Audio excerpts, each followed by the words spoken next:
Hello SSC 25 batch, তুমি যদি মাত্র 3টা মেথড অনুসরণ করে তোমার ইংলিশ ফার্স্ট পেপার বইটা পড়তে পারো, তাহলে তুমি তোমার ইংলিশ ফার্স্ট পেপারে খুব সহজেই 90+ মার্ক ক্যারি করতে পারবে। অর্থাৎ তোমার প্রিপারেশন যদি হয় 0, অর্থাৎ তুমি ধরো ইংলিশ ফার্স্ট পেপারে তোমার প্রিপারেশন 0 কারণ নাই, তারপর আমি ধরে নিলাম তোমার প্রিপারেশন হচ্ছে 0, বাট তোমাকে আমি আজকে যে 3টা মেথডে পড়তে বলবো, তুমি যদি আমাদের এই 3টা মেথড অনুসরণ করে তোমার ইংলিশ ফার্স্ট পেপারটা পড়ো, তাহলে খুব অল্প সময়ের ভিতরে এই 3টা মেথড অনুসরণ করে পড়ে তুমি 90+ মার্ক ক্যারি করতে পারবে ইংলিশ ফার্স্ট পেপারে।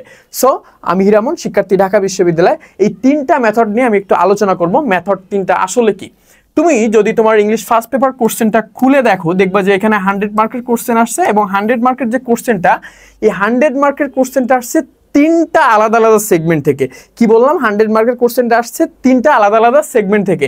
সেগমেন্টগুলো কি? একটা দেখবা যে সিন কম্প্রিহেনশন সেগমেন্ট, আরেকটা আছে আনসিন আইটেমের সেগমেন্ট, আরেকটা হচ্ছে তোমার রিটার্ন পার্টের সেগমেন্ট। সো এই সিন কম্প্রিহেনশনের যে সেগমেন্ট, এই সেগমেন্টের তোমার মার্কস ছিল টোটাল 35, অর্থাৎ 35 মার্কস। আমি এক একটা সেগমেন্ট আগে শেষ করি। সো তুমি যদি এই সিন কম্প্রিহেনশনের পার্টটা হ্যাক করতে চাও, অর্থাৎ সিন কম্প্রিহেনশনে যে 35 মার্কস আসবে, এই 35 মার্কসের ভিতরে যদি তুমি দেখা যাচ্ছে 33, অর্থাৎ তুমি 33 মার্ক পাইতে চাও 35-এর ভিতরে, এটা পসিবল। কিভাবে পসিবল আমি তোমাকে একটু বলি। তোমাকে এখানে 3টা প্যাসেজ দিব এবং এই 3টা প্যাসেজ থেকে 35 মার্কের কোশ্চেন আসবে এবং এই 3টা প্যাসেজ কিন্তু তোমার ইংলিশ ফার্স্ট পেপার থেকে দিতেছে না। তুমি কিন্তু জানো যে ইংলিশ ফার্স্ট পেপার থেকে 3টা প্যাসেজ আসবে এবং একটা জিনিস যদি খেয়াল করো, আমরা আমাদের ইউটিউব চ্যানেলে কিন্তু আপলোড দিয়ে দিচ্ছি যে আসলে কোনগুলো গুরুত্বপূর্ণ, এবং ওইখান থেকে কিন্তু তুমি দেখা যাচ্ছে যে প্যাসেজগুলো পেয়ে যাবা, মানে 25-এর জন্য গুরুত্বপূর্ণ প্যাসেজ কোনগুলা। সো এখানে একটা জিনিস দেখো যে তোমার যে 3টা প্যাসেজ আসবে, এই 3টা প্যাসেজ থেকে কি কি প্রশ্ন আসবে। প্রথমে আসবে তোমার 10টা এমসিকিউ, এই 10টা এমসিকিউ থাকবে 5 মার্ক, ঠিক আছে। তারপরে কি আসবে দেখো, শর্ট কোশ্চেন অ্যান্সার, এই শর্ট কোশ্চেন অ্যান্সারে থাকবে 15 মার্ক। এটা প্রথম প্যাসেজটা থেকে দেবে, এই যে 2টা সেগমেন্টে প্রশ্ন দিবে প্রথম প্যাসেজটা থেকে, এবং এর পরের প্যাসেজ থেকে দেবে শুধুমাত্র একটা ফ্লোচার্ট, এবং তারপরের প্যাসেজ থেকে দেবে শুধুমাত্র একটা সামারি। ফ্লোচার্ট সামারি খুবই ইজি, একদম সিম্পল। ফ্লোচার্ট সামারি লিখতে পারে না এইচএসসি লাস্ট টাইমে এসে, আমি এটা বিশ্বাস করি না। ওভারঅল এই জিনিসগুলো তুমি যদি একটু দেখে যাও, মানে তোমাকে কি করতে হবে, তোমার মেইন দায়িত্ব তুমি জাস্ট ফ্লোচার্ট লেখার ফরম্যাটটা শিখবা, এবং এইটা তোমরা পারো, আমাদের ইউটিউব চ্যানেলে ভিডিও আছে। সামারি যদি পারো, অবশ্যই পারার কথা, কারণ সামারি খুবই সিম্পল। জাস্ট সামারি তোমার মেইন থিমটা উঠায়ে তুমি জাস্ট সামারিটা করবা, এটা কিন্তু খুবই খুবই সিম্পল, ঠিক আছে। অর্থাৎ তুমি যদি তোমার এই যে 3টা প্যাসেজ, এটা কিন্তু তোমার হাতে আছে। আমি বলতেছি কি, এই যে সিন আইটেম টোটালি তোমার হাতে আছে। সো এই 3টা সিন প্যাসেজ যদি তুমি ভালো করে পড়তে পারো, ঠিক আছে, তাহলে তুমি দেখা যাচ্ছে এখানে 35-এর ভিতরে কমপক্ষে 33 মার্ক তুমি পাইতে পারো। কেউ কেউ 35ও পাবে, আমি বলতেছি কেউ কেউ 35ও পাবে যদি তারা এটা ভালো করে পড়ে। এরপরের যে আইটেমটা আছে কি দেখো, আনসিন। এই আনসিন আইটেমে আছে তোমার টোটাল 25 মার্কস, অর্থাৎ 25 মার্ক আছে। 25 মার্কের ভিতরে যে উইথ ক্লুজে আছে কত, 5 মার্ক, উইদাউট ক্লুজে আছে 10 মার্ক, এবং এই রিয়ারেঞ্জে আছে 10 মার্ক। এখন কথা হচ্ছে, তুমি যদি উইথ ক্লুজ আর উইদাউট ক্লুজে ভালো করতে চাও, তোমাকে জাস্ট একটা কাজ করা লাগবে। সেই কাজটা হচ্ছে তুমি বেসিক্যালি ভোকাবুলারিটা একটু শিখবা। কি বললাম? ভোকাবুলারিটা একটু শিখবা। তার সাথে সাথে তুমি position of parts of speech, position of parts of স্পিচের ক্ষেত্রে শুধুমাত্র তুমি অ্যাডজেক্টিভের অবস্থান, ঠিক আছে, অ্যাডজেক্টিভ কোথায় বসে, অ্যাডজেক্টিভের অবস্থানটা তুমি একটু দেখবা।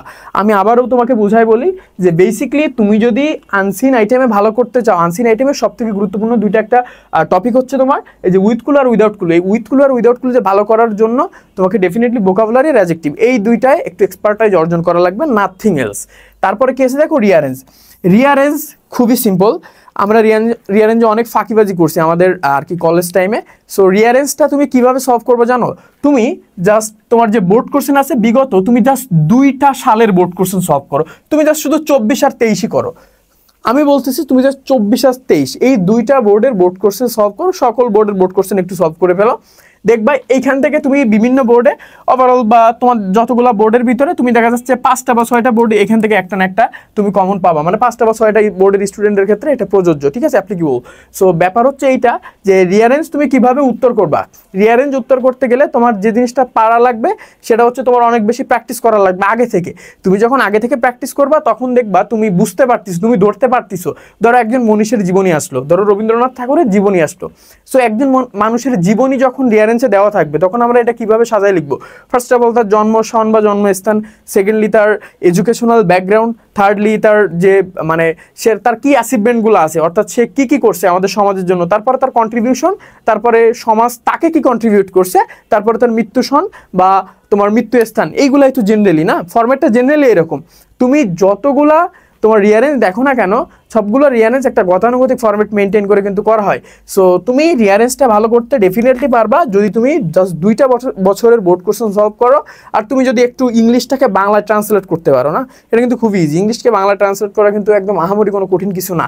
তারপরে তৃতীয় যে পার্টটা আছে সেটা হচ্ছে রিটেন পার্ট। এই রিটেন পার্টে 40 মার্ক আসবে, কিন্তু রিটেন পার্টে 40 মার্ক আসবে মাত্র 3টা আইটেম থেকে।